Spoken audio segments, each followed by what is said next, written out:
ಶಿಗ್ಗಾಂವ್ ಕ್ಷೇತ್ರ ನಾವೆಷ್ಟೋ ಭಾಷಣ ಮಾಡಲಿ, ಆದರೆ ನಿಜವಾಗಿಯೂ ಕಾಂಗ್ರೆಸ್ ಗೆಲ್ಲುವಂಥ ಕ್ಷೇತ್ರ ಏನಂದ್ರೆ ಶಿಗ್ಗಾಂವ್ ಕ್ಷೇತ್ರ. ಅವ್ರಿಗೆ ಎರಡನೇ ಪ್ರಶ್ನೆನೇ ಇಲ್ಲ. ಯಾಕೆ ಪರಿಸ್ಥಿತಿಗಳು ಆಗಲ್ಲ ಯಾರೋ ಹೇಳಿದಂಥ ಟೈಮ್ನಲ್ಲಿ ಕೂಡ ತಾವು ಕ್ಯಾಕೆ ಹೊಡೆದ್ರಿ. ಯಾಕಂದರೆ ಕಾಂಗ್ರೆಸ್ ಸೋಲ್ಬೇಕಾದ್ರೆ ಕಾಂಗ್ರೆಸ್ಸ ಕಾರಣ ಅನ್ನುವಂಥದ್ದನ್ನು, ಕಾಂಗ್ರೆಸ್ಸಿಗರ ಕಾರಣ ಅನ್ನುವಂಥದ್ದು.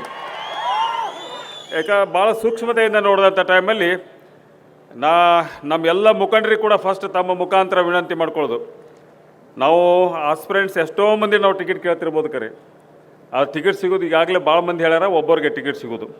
ಆ ಟಿಕೆಟ್ ಸಿಕ್ಕಂಥ ಟೈಮಲ್ಲಿ ನಾವು ನಮ್ಮ ಪಕ್ಷಕ್ಕೆ ದ್ರೋಹ ಮಾಡುವಂಥ ಕೆಲಸ ಮಾಡಿದರೆ ಮತ್ತು ಇದೇ ಪರಿಸ್ಥಿತಿ.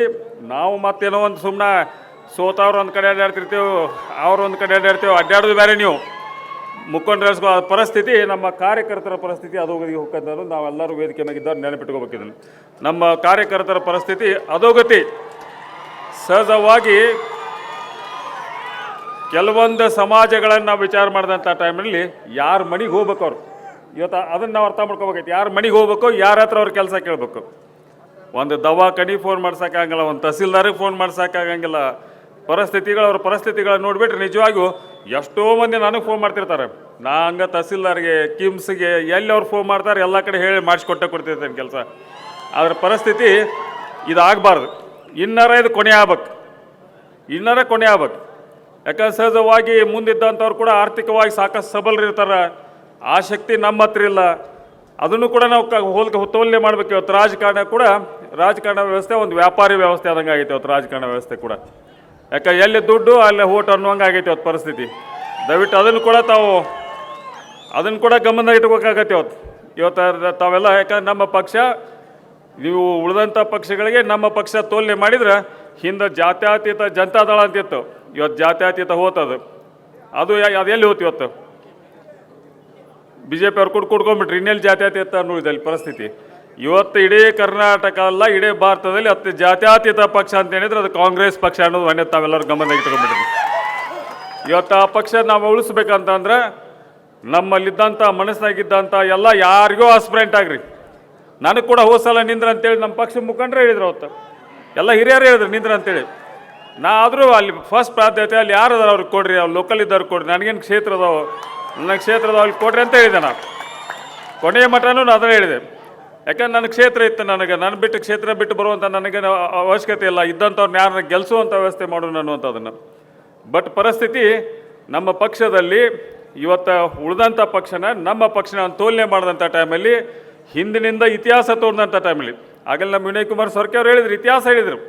ಯಾಕಂದ್ರೆ ವಿಚಾರ ಮಾಡಿರಿ, ಇವತ್ತು ಈ ದೇಶಕ್ಕೆ ಈ ಸ್ವತಂತ್ರ ಸಿಗೋದಕ್ಕೆ ತ್ಯಾಗ ಬಲಿದಾನ ರಕ್ತ ಏನೋ ಹರಿಸಿದ ಅದು ಕಾಂಗ್ರೆಸ್ ಪಕ್ಷ ಮಾತ್ರ ಅನ್ನುವಂಥ ತಮ್ಮ ಗಮನದಾಗಿರಲಿ.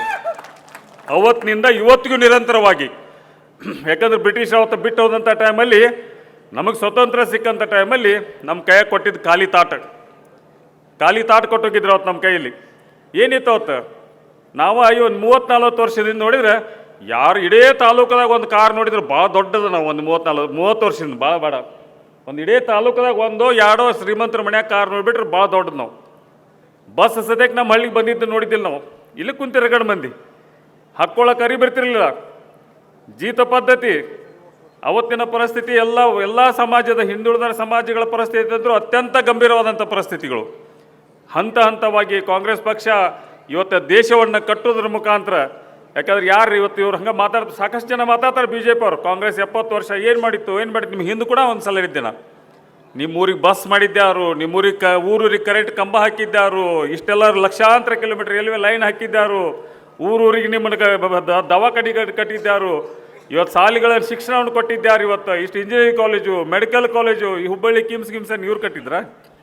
ಇಷ್ಟೆಲ್ಲ ಇಂಜಿನಿಯರಿಂಗ್ ಕಾಲೇಜ್ ಇವ್ರು ಕಟ್ಟಿದ್ರ? ಇವತ್ತೇನಾರ ಅಭಿವೃದ್ಧಿ ಅಥವಾ ಜನರು ಇವತ್ತು ಈ ಮಟ್ಟಿಗೆ ನಮ್ಮ ಭಾರತ ಬಂದು ಮುಟ್ಟಿದ್ರೆ ಕಾಂಗ್ರೆಸ್ ಕೊಡುಗೆ ಅನ್ನೋದು ಹೇಳಕ್ಕೆ ಇಷ್ಟಪಡ್ತೇನೆ. ಇದು ಕಾಂಗ್ರೆಸ್ ಕೊಡುಗೆ ಅದು. ಇವತ್ತು ಅವ್ರು ಮಾಡಿ ಅವರ ವ್ಯತ್ಯಾಸಕ್ಕೆ ನಮ್ಮ ವ್ಯತ್ಯಾಸಕ್ಕೆ ಭಾಳ ಇರ್ತೀವಿ. ಇವತ್ತು ಅವ್ರದ್ದೇನು ಅವ್ರ ಸಾಧನೆ ಅಂತಂದ್ರೆ ಕೋಮುಗಲಭೆ.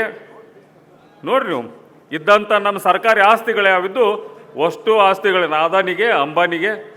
ಇವತ್ತು ನೋಡಿ ಎಲ್ಲ ಹೌದು, ಎಲ್ಲ ರೈಲ್ವೆ ಸ್ಟೇಷನ್ ಹೋದು, ವಿಮಾನ ನಿಲ್ದಾಣಗಳು ಹೋದು, ಹಡಗ ಬಂದು ಇವತ್ತು ನಮ್ಮ ಸೊರಕೆ ಅವ್ರದ್ದು ಮಂಗಳೂರು ಹಡಗ ಬಂದರೆ ಕೂಡ ಇವತ್ತು ಯಾರು ಮಂಗಳೂರು ಹಡಗ ಬಂದಿರ ಅದು ಇಲ್ಲ ನಮ್ಮ ಕೈಗೆ. ಇವತ್ತು ಯಾವ್ಯಾವ ನಮ್ಮ ಸರ್ಕಾರಿ ಸಂಸ್ಥೆಗಳಿದ್ದು ಇವತ್ತು BSNL ಹೋತು, BSNL ಟಾಟಾ ಪಾಲ್ ಆತು. ಇವತ್ತು ಬ್ಯಾಂಕ್ಗಳು ಹೋದು. ಹಿಂದೆ ಇಂದಿರಾ ಗಾಂಧಿ ಅವ್ರದ್ದು ನೆನಪು ಮಾಡ್ಕೊರಿ ನೀವು. ಇಂದಿರಾ ಗಾಂಧಿ ಅವ್ರು ಬ್ಯಾಂಕ್ ರಾಷ್ಟ್ರೀಕರಣ ಮಾಡಿದ್ದು ಇಂದಿರಾ ಗಾಂಧಿ ಅವ್ರು ಮಾಡಿದ್ರು ಅನ್ನುವಂಥ ಅದು ಕೂಡ ಭಾಳ ದೊಡ್ಡ ವಿಚಾರ. ಯಾಕಂದ್ರೆ ಮೊದಲು ಬ್ಯಾಂಕ್ಗಳು ಯಾವಿದ್ದು ಪ್ರೈವೇಟ್ ಬ್ಯಾಂಕ್ಗಳು, ಅಂದ್ರೆ ಈಗ ಬಡ್ಡಿ ಸಾಲ ಕೊಡ್ತಾರಲ್ಲ ಮೂರಾಗ ಪ್ರೈವೇಟ್ ಫೈನಾನ್ಸ್ ಕಂಪ್ನಿ ಇರ್ತಾವೆ, ಹಂಗೆ ಅವತ್ತು ಅವನಷ್ಟು ರಾಷ್ಟ್ರೀಕರಣ ಮಾಡಿ ದರೊಬ್ಬ ರೈತರಿಗೆ ಬಡವರಿಗೆ ಸಾಲ ಸಿಗುವಂಥದ್ದು ಮಾಡಿದ್ದ ಕಾಂಗ್ರೆಸ್ ಅನ್ನುವಂಥದ್ದು ಕೂಡ ತಾವು ಬ್ಯಾಂಕಿನ ಬಾಗ್ಲ ಏನಾರು ಹತ್ತಿದ್ರೆ ಅದು ಕಾಂಗ್ರೆಸ್ ಕೊಡುಗೆ ಅನ್ನುವಂಥದ್ದು ಕೂಡ ಹೇಳಕ್ಕೆ ಇಷ್ಟಪಡ್ತೀನಿ. ಜೊತೆಗೆ ಈ ಒಡೆಯ ಕಾಯ್ದೆ ತಂದು ಯಾರು ಹೊಲ ಇದ್ದಿದ್ದಿಲ್ಲ ದರೊಬ್ಬರಿಗೆ ಇವತ್ತು ಲಕ್ಷಾಂತರ ಈ ದೇಶದಲ್ಲಿ ಶಿಗ್ಗಾಂವ್ ಕ್ಷೇತ್ರ ನಾವೆಷ್ಟೋ ಭಾಷಣ ಮಾಡಲಿ, ಆದ್ರೆ ನಿಜವಾಗಿಯೂ ಕಾಂಗ್ರೆಸ್ ಗೆಲ್ಲುವಂಥ ಕ್ಷೇತ್ರ ಏನಂದ್ರೆ ಶಿಗ್ಗಾಂವ್ ಕ್ಷೇತ್ರ. ಅವ್ರಿಗೆ ಎರಡನೇ ಪ್ರಶ್ನೆನೇ ಇಲ್ಲ. ಯಾಕೆ ಪರಿಸ್ಥಿತಿಗಳು ಆಗಲ್ಲ ಯಾರೋ ಹೇಳಿದಂಥ ಟೈಮ್ನಲ್ಲಿ ಕೂಡ ತಾವು ಕ್ಯಾಕೆ ಹೊಡೆದ್ರಿ. ಯಾಕಂದ್ರೆ ಕಾಂಗ್ರೆಸ್ ಸೋಲ್ಬೇಕಾದ್ರೆ ಕಾಂಗ್ರೆಸ್ ಕಾರಣ ಅನ್ನುವಂಥದ್ದನ್ನು, ಕಾಂಗ್ರೆಸ್ಸಿಗರ ಕಾರಣ ಅನ್ನುವಂಥದ್ದು. ಯಾಕೆ ಭಾಳ ಸೂಕ್ಷ್ಮತೆಯಿಂದ ನೋಡಿದಂಥ ಟೈಮಲ್ಲಿ ನಮ್ಮೆಲ್ಲ ಮುಖಂಡರಿಗೆ ಕೂಡ ಫಸ್ಟ್ ತಮ್ಮ ಮುಖಾಂತರ ವಿನಂತಿ ಮಾಡ್ಕೊಳ್ಳೋದು, ನಾವು ಆಸ್ಪಿರೆಂಟ್ಸ್ ಎಷ್ಟೋ ಮಂದಿ ನಾವು ಟಿಕೆಟ್ ಕೇಳ್ತಿರ್ಬೋದು ಕರೆ, ಆ ಟಿಕೆಟ್ ಸಿಗೋದು ಈಗಾಗಲೇ ಭಾಳ ಮಂದಿ ಹೇಳ್ಯಾರ ಒಬ್ಬರಿಗೆ ಟಿಕೆಟ್ ಸಿಗೋದು. ಆ ಟಿಕೆಟ್ ಸಿಕ್ಕಂಥ ಟೈಮಲ್ಲಿ ನಾವು ನಮ್ಮ ಪಕ್ಷಕ್ಕೆ ದ್ರೋಹ ಮಾಡುವಂಥ ಕೆಲಸ ಮಾಡಿದರೆ ಮತ್ತು ಇದೇ ಪರಿಸ್ಥಿತಿ. ನಾವು ಮತ್ತೇನೋ ಒಂದು ಸುಮ್ಮನೆ ಸೋತವ್ರು ಒಂದು ಕಡೆ ಅಡ್ಡಾಡ್ತಿರ್ತೀವಿ, ಅವ್ರು ಒಂದು ಕಡೆ ಅಡ್ಡಾಡೋದು ಬೇರೆ. ನೀವು ಮುಖಂಡರಿಸ್ಕೋ ಪರಿಸ್ಥಿತಿ, ನಮ್ಮ ಕಾರ್ಯಕರ್ತರ ಪರಿಸ್ಥಿತಿ ಅಧೋಗತಿಗೆ ಹೋಗ್ತಂದ್ರೆ ನಾವೆಲ್ಲರೂ ವೇದಿಕೆ ಮೇಗಿದ್ದವ್ರು ನೆನಪಿಟ್ಕೋಬೇಕಿದ್ದನ್ನು. ನಮ್ಮ ಕಾರ್ಯಕರ್ತರ ಪರಿಸ್ಥಿತಿ ಅಧೋಗತಿ. ಸಹಜವಾಗಿ ಕೆಲವೊಂದು ಸಮಾಜಗಳನ್ನು ನಾವು ವಿಚಾರ ಮಾಡಿದಂಥ ಟೈಮಲ್ಲಿ ಯಾರ ಮನೆಗೆ ಹೋಗ್ಬೇಕು ಅವ್ರು, ಇವತ್ತು ಅದನ್ನು ನಾವು ಅರ್ಥ ಮಾಡ್ಕೋಬೇಕೈತಿ. ಯಾರ ಮನೆಗೆ ಹೋಗ್ಬೇಕು, ಯಾರ ಹತ್ರ ಅವ್ರ ಕೆಲಸ ಕೇಳಬೇಕು. ಒಂದು ದವಾಖಾನಿಗೆ ಫೋನ್ ಮಾಡ್ಸೋಕ್ಕಾಗಲ್ಲ, ಒಂದು ತಹಸೀಲ್ದಾರಿಗೆ ಫೋನ್ ಮಾಡ್ಸೋಕ್ಕಾಗಂಗಿಲ್ಲ. ಅವ್ರ ಪರಿಸ್ಥಿತಿಗಳನ್ನ ನೋಡಿಬಿಟ್ರೆ ನಿಜವಾಗಿಯೂ ಎಷ್ಟೋ ಮಂದಿ ನನಗೆ ಫೋನ್ ಮಾಡ್ತಿರ್ತಾರೆ. ನಾ ಹಂಗೆ ತಹಸೀಲ್ದಾರ್ಗೆ ಕಿಮ್ಸ್ಗೆ ಎಲ್ಲಿ ಅವ್ರು ಫೋನ್ ಮಾಡ್ತಾರೆ ಎಲ್ಲ ಕಡೆ ಹೇಳಿ ಕೊಡ್ತಿರ್ತೇನೆ ಕೆಲಸ. ಅದರ ಪರಿಸ್ಥಿತಿ ಇದಾಗಬಾರ್ದು. ಇದು ಕೊನೆ ಆಗ್ಬೇಕು, ಕೊನೆ ಆಗ್ಬೇಕು. ಯಾಕಂದ್ರೆ ಸಹಜವಾಗಿ ಮುಂದಿದ್ದಂಥವ್ರು ಕೂಡ ಆರ್ಥಿಕವಾಗಿ ಸಾಕಷ್ಟು ಸಬಲರಿರ್ತಾರೆ, ಆ ಶಕ್ತಿ ನಮ್ಮ ಹತ್ರ ಇಲ್ಲ. ಅದನ್ನು ಕೂಡ ನಾವು ತೋಲನೆ ಮಾಡಬೇಕು. ಇವತ್ತು ರಾಜಕಾರಣ ವ್ಯವಸ್ಥೆ ಒಂದು ವ್ಯಾಪಾರಿ ವ್ಯವಸ್ಥೆ ಆದಂಗೆ ಆಗೈತೆ ಇವತ್ತು ರಾಜಕಾರಣ ವ್ಯವಸ್ಥೆ ಕೂಡ. ಯಾಕೆ ಎಲ್ಲಿ ದುಡ್ಡು ಅಲ್ಲೇ ಓಟ್ ಅನ್ನುವಂಗೆ ಆಗೈತೆ ಇವತ್ತು ಪರಿಸ್ಥಿತಿ. ದಯವಿಟ್ಟು ಅದನ್ನು ಕೂಡ ಗಮನ ಇಟ್ಕೋಬೇಕಾಗತ್ತೆ ಇವತ್ತು ತಾವೆಲ್ಲ. ಯಾಕಂದ್ರೆ ನಮ್ಮ ಪಕ್ಷ, ನೀವು ಉಳಿದಂಥ ಪಕ್ಷಗಳಿಗೆ ನಮ್ಮ ಪಕ್ಷ ತೋಲನೆ ಮಾಡಿದ್ರೆ ಹಿಂದೆ ಜಾತ್ಯತೀತ ಜನತಾದಳ ಅಂತಿತ್ತು, ಇವತ್ತು ಜಾತ್ಯತೀತ ಹೋತದು. ಅದೆಲ್ಲಿ ಹೋತು ಇವತ್ತು? BJP ಅವ್ರು ಕುಡ್ಕೊಂಡ್ಬಿಟ್ರಿ. ಇನ್ನೆಲ್ಲಿ ಜಾತ್ಯತೀತ ಅನ್ನೋದಿಲ್ಲ ಪರಿಸ್ಥಿತಿ. ಇವತ್ತು ಇಡೀ ಕರ್ನಾಟಕ ಅಲ್ಲ, ಇಡೀ ಭಾರತದಲ್ಲಿ ಜಾತ್ಯತೀತ ಪಕ್ಷ ಅಂತ ಹೇಳಿದ್ರೆ ಅದು ಕಾಂಗ್ರೆಸ್ ಪಕ್ಷ ಅನ್ನೋದು ಮನೆ ತಾವೆಲ್ಲರೂ ಗಮನದಾಗ ಇಟ್ಕೊಂಡ್ಬಿಟ್ರಿ. ಇವತ್ತು ಆ ಪಕ್ಷ ನಾವು ಉಳಿಸ್ಬೇಕಂತಂದ್ರೆ ನಮ್ಮಲ್ಲಿದ್ದಂಥ ಮನಸ್ಸಿನಾಗಿದ್ದಂಥ ಎಲ್ಲ ಯಾರಿಗೋ ಆಸ್ಪಿರೆಂಟ್ ಆಗ್ರಿ. ನನಗೆ ಕೂಡ ಹೋಸಲ ನಿಂದ್ರ ಅಂತೇಳಿ ನಮ್ಮ ಪಕ್ಷ ಮುಖಂಡರೇ ಹೇಳಿದ್ರು, ಅವತ್ತು ಎಲ್ಲ ಹಿರಿಯರು ಹೇಳಿದ್ರು ನಿಂದ್ರ ಅಂತೇಳಿ. ಆದರೂ ಅಲ್ಲಿ ಫಸ್ಟ್ ಪ್ರಾಧಾನ್ಯತೆ ಅಲ್ಲಿ ಯಾರು ಅದಾರ ಅವ್ರಿಗೆ ಕೊಡ್ರಿ, ಅವ್ರು ಲೋಕಲ್ ಇದ್ದವ್ರಿಗೆ ಕೊಡ್ರಿ, ನನಗೇನು ಕ್ಷೇತ್ರ ಅದಾವ, ನನ್ನ ಕ್ಷೇತ್ರದ ಅಲ್ಲಿ ಕೊಡ್ರಿ ಅಂತ ಹೇಳಿದೆ. ನಾನು ಕೊನೆಯ ಮಟ್ಟನೂ ಅದನ್ನು ಹೇಳಿದೆ. ಯಾಕಂದ್ರೆ ನನ್ನ ಕ್ಷೇತ್ರ ಇತ್ತು, ನಾನು ಬಿಟ್ಟು ಕ್ಷೇತ್ರ ಬಿಟ್ಟು ಬರುವಂಥ ನನಗೆ ಅವಶ್ಯಕತೆ ಇಲ್ಲ, ಇದ್ದಂಥವ್ರನ್ನ ಯಾರನ್ನ ಗೆಲ್ಲಿಸುವಂಥ ವ್ಯವಸ್ಥೆ ಮಾಡೋಣ ಅನ್ನುವಂಥದ್ದನ್ನು. ಬಟ್ ಪರಿಸ್ಥಿತಿ ನಮ್ಮ ಪಕ್ಷದಲ್ಲಿ ಇವತ್ತು ಉಳಿದಂಥ ನಮ್ಮ ಪಕ್ಷನ ತೋಲನೆ ಮಾಡಿದಂಥ ಟೈಮಲ್ಲಿ ಹಿಂದಿನಿಂದ ಇತಿಹಾಸ ತೋರಿದಂಥ ಟೈಮಲ್ಲಿ ಆಗಲ್ಲ ನಮ್ಮ ವಿನಯ್ ಕುಮಾರ್ ಸೊರಕೆ ಅವ್ರು ಹೇಳಿದ್ರು, ಇತಿಹಾಸ ಹೇಳಿದರು.